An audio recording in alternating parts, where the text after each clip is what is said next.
Hey, ¿qué tal chicos? ¿Cómo están? Sean muy bienvenidos al capítulo número 34 de la segunda temporada de Kusurilla no Hitorigoto. Después de limpiarme por sentirme sucio y darle spoiler, les vengo a traer el capítulo. Hay novedades en el pabellón de Jade. Las nuevas incorporaciones están listas y serían 3 hermanas. Y parecen gemelas. El tema es que parece que al dibujante le dio flojera dibujar personajes distintos. Incluso Mao Mao se confunde entre ellas. El dato importante en esta escena es que las 3 provienen de la misma ciudad y que la mayor de ellas tiene la edad de Yakuyou. Además que para facilitarle las cosas a Mao Mao, comenzarán a usar cintas de colores. Nuestra gata, regresando al dormitorio, el almacén, se enfrenta a su dilema más grande, cuando Jinwa empecinadamente le empieza a pedir que deje el lugar, ya que era solo una broma y no tenía que transformar el almacén en su dormitorio. La gata, que ya se había instalado ahí, se niega por todos lados, afirmándose de la puerta y generando tremendo escándalo. El barullo es tan grande que llama la atención de las chicas nuevas y por consiguiente, y para sorpresa de ellas, de Hon Nian, quien está a fuego vivo. Claramente esta no se las va a dejar pasar, así que le aplica la justicia. Cuando son presentadas a Yakuyou, esta se sorprende de que Mao Mao haya transformado el almacén en su guarida. Aún así, la autoriza, pero con la condición de que vaya a su dormitorio a dormir. Agradecida por cómo la tratan, luego de un rato Mao Mao comienza a agradecer la incorporación de las chicas nuevas, ya que como ella sabe, no solamente ayudan a equilibrar la balanza de damas de compañía en comparación a la concubina Lou Lang, además de que suponen una fuerza de obra importante, sobre todo ahora que Yakuyou está embarazada.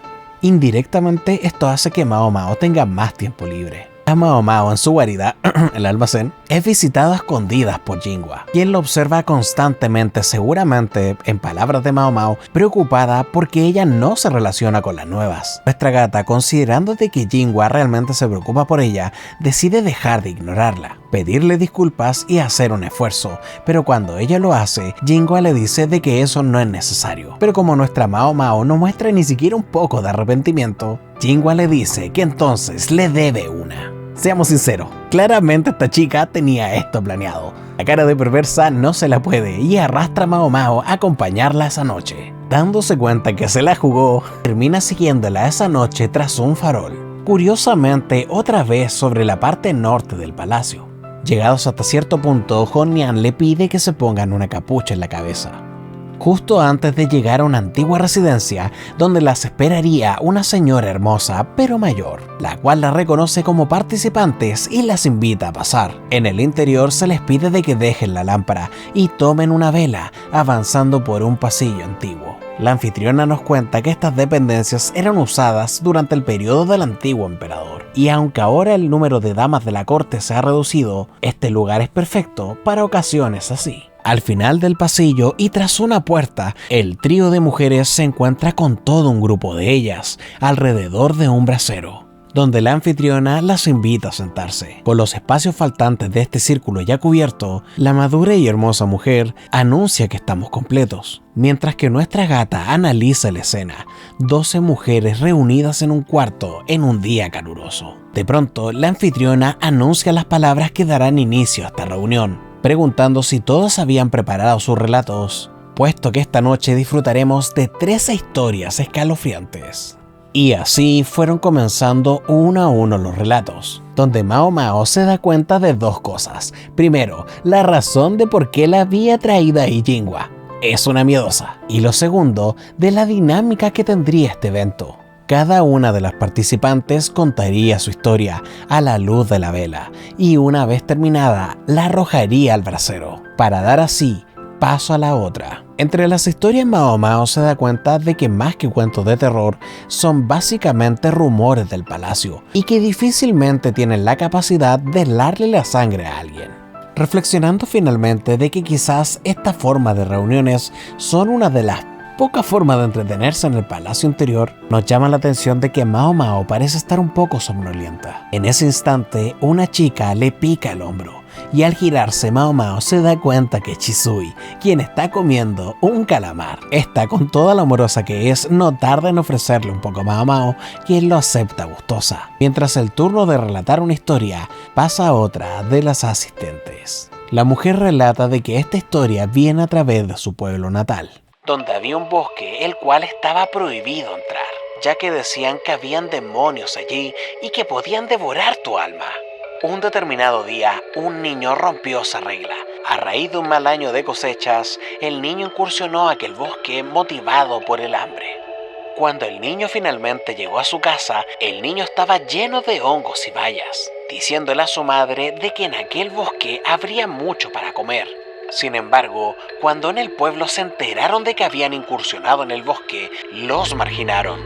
Se habían quedado sin comer y perdían peso día tras día.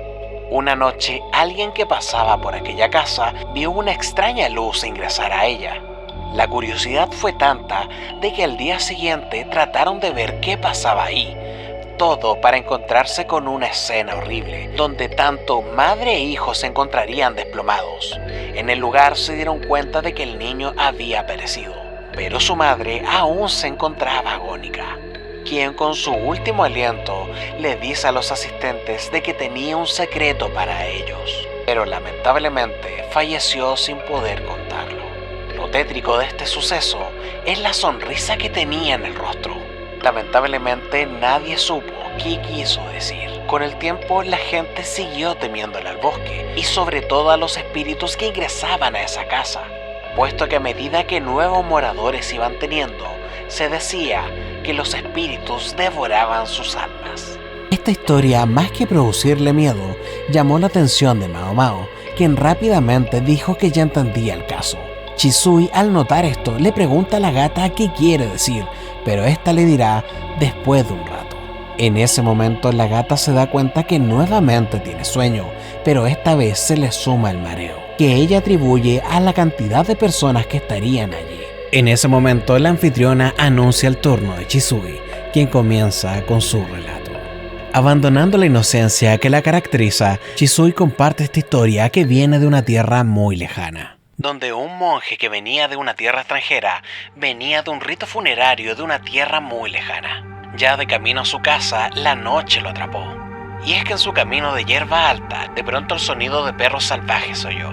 El monje, al querer resguardarse del peligro, de pronto se topa con una choza. Al llamar en esta, una joven pareja sale a recibirlo, pidiéndoles como favor que lo acogieran esta noche. Finalmente es aceptado por la esposa, quien le da incluso de comer.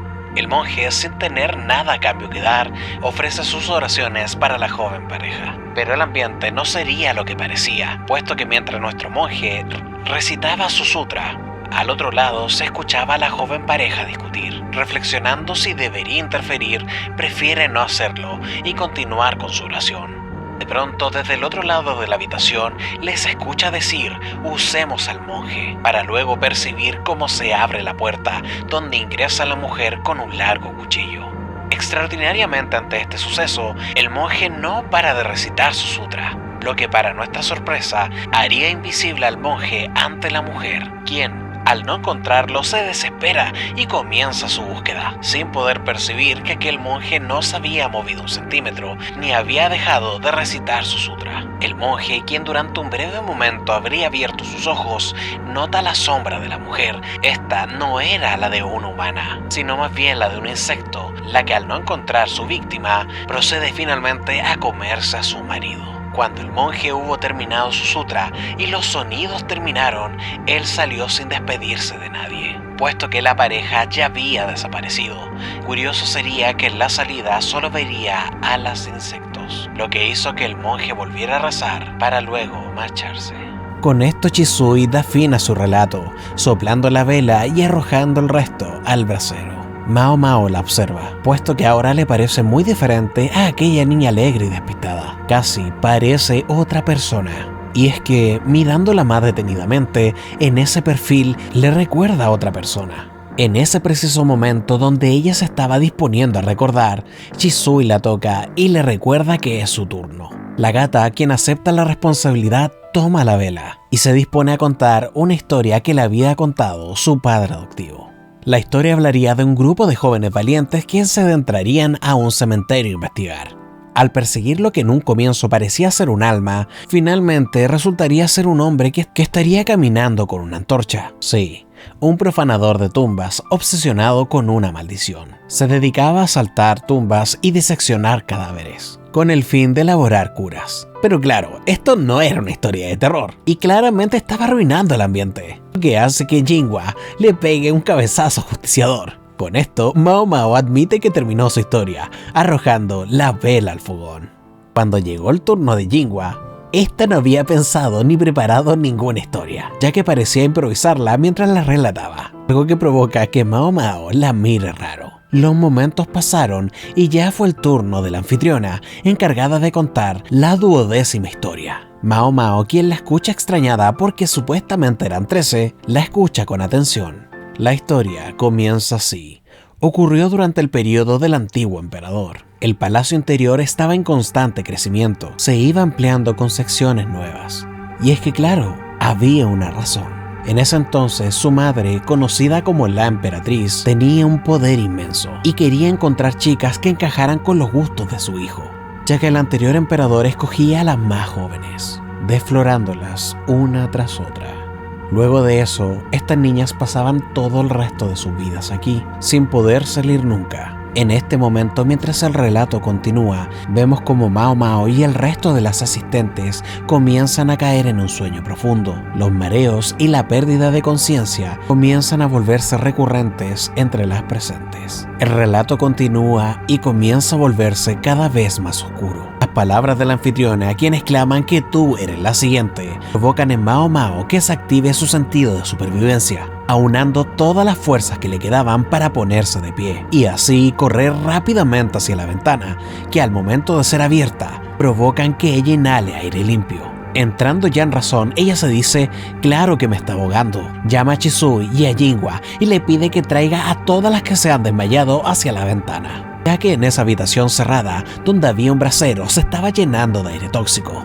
Con la ayuda de las chicas, las asistentes son llevadas una a una a la ventana, donde van recobrando la conciencia. La gata, lamentándose porque tardó mucho en darse cuenta, percibe por última vez la presencia de la anfitriona, a quien le escucha decir, estuve muy cerca de lograrlo.